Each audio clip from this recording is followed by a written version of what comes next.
Ted Bundy was a 1970s serial murderer, rapist, and necrophiliac. He was executed in Florida's electric chair in 1989. His case has since inspired many novels, films, and about serial killers. Eleanor Louise Conwell, who went by Louise, was 22 years old and unmarried when she gave birth to her son, Ted.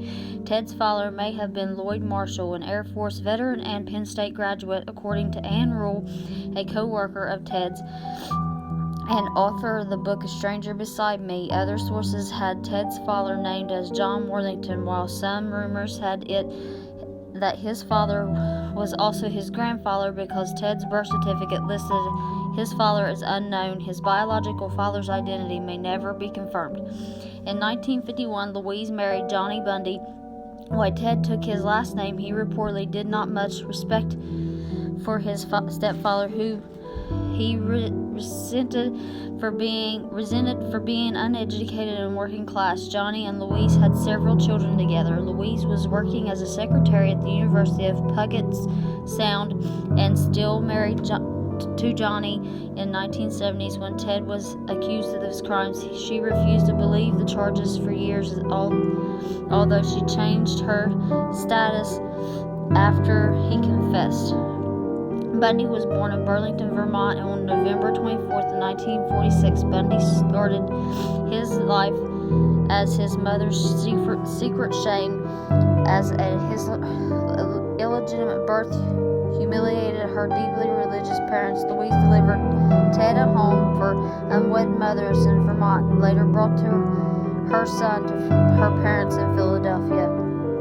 To hide the fact that he was an illegitimate child, Bundy was raised as an adopted son of his grandparents and was also told his mother was his sister. Eleanor moved Bundy to Tacoma, Washington a few years later and soon married his stepfather, Johnny. From his appearance, Bundy grew up in a content working-class family. He showed an unusual interest at an early age. Around the age of 3, he became fascinated by knives. A shy but bright child, Bundy did well in school, but not with his peers. As a teenager, a darker side of his character started to emerge. Bundy liked to peer at other people's windows and thought nothing of stealing things he wanted from other people. Bundy graduated from the University of Washington with a degree in psychology in 1972. He had been accepted to law school in Utah, although he would never earn his degree. While a student in the University of Washington, Bundy fell in love with a wealthy, pretty young woman from California. She had everything he wanted: money, class, influence. He was devastated by their breakup. Many of Bundy's later victims resembled his college girlfriend, attractive students with long dark hair. By the mid-1970s, Bundy had transformed himself, becoming more outwardly confident and active in the political matter. He even got a letter of recommendation from the Republican governor of Washington after working his campaign.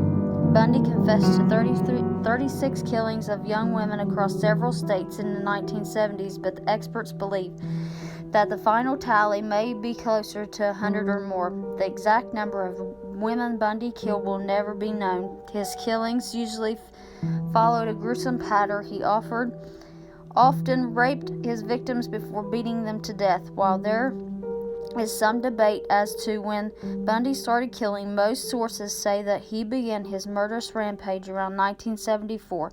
Around this time, many women from in Seattle area and nearby Oregon went missing. Stories circulated about some of the victims last being seen in the company of a young, dark-haired man known as Ted. He often lured his victims into his car, pretending to be injured and asking for their help. Their kindness proved to be a fatal mistake.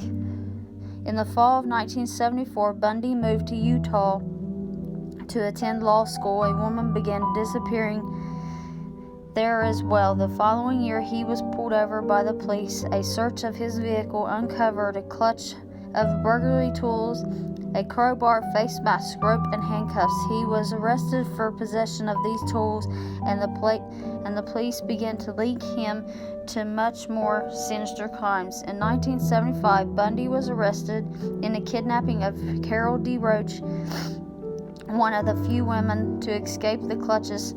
He was convicted and received 1 to 15-year jail sentences. Bundy escaped from prison twice in 1977. The first time he was indicted on murder charges for the death of a young Colorado woman and decided to act as his own lawyer in the case. During a trip to the courthouse library, he jumped out the window and made his first escape. He was captured 8 days later. In December, Bundy escaped from custody again. He climbed out a hole he had made in the ceiling of his cell, having dropped more than 30 pounds to fit through the small opening. Authorities did not discover that Bundy was missing for 15 hours, giving the serial killer a big head start on the police. Chi Omega sorority house break-in. After Bundy's second escape from prison, he eventually made his way to Tallahassee, Florida. On the night of January 14, 1978, Bundy broke into the Chi Omega sorority house in Florida State University. He attacked 4 of the young women, female residents, killing 2 of them. On February 9th, Bundy kidnapped and murdered a 12-year-old girl named Kimberly Leach. These crimes marked the end of his murderous rampage, as he was soon pulled over by the police that February. The most damning evidence connecting Bundy to the 2 Chi Omega murders at the FSU were bite marks on one of the bodies, which were definitely matched to Bundy. Bundy's good looks, charm, and intelligence made him something of a celebrity during his trial. Bundy fought for his life but was convicted and spent 9 years on death row, appealing his death sentence. Convictions, death sentences, appeals. In July 1979, Bundy was convicted of the 2 Chi Omega murders at the FSU. He was given the death penalty twice. He received another death sentence in 1980 for the murder of Kimberly Leach. Bundy appealed, trying to take his case as high as the U.S. Supreme Court, but he was turned down. He also offered information to some of the unsolved murders to avoid Florida's electric chair, but he could not delay justice forever. He was executed in 1989. In 1969, Bundy began a 6-year relationship with Elizabeth Kopuffer, whom he met at a Seattle bar. Kopuffer was a single mother of a young daughter and struggled with alcoholism. Bundy took care of her, and she said he was warm and loving. In 1974, Kopuffer started to suspect Bundy's crimes. When she questioned him about odd behaviors like keeping a meat cleaver in his desk, he used his charm to deflect her concern.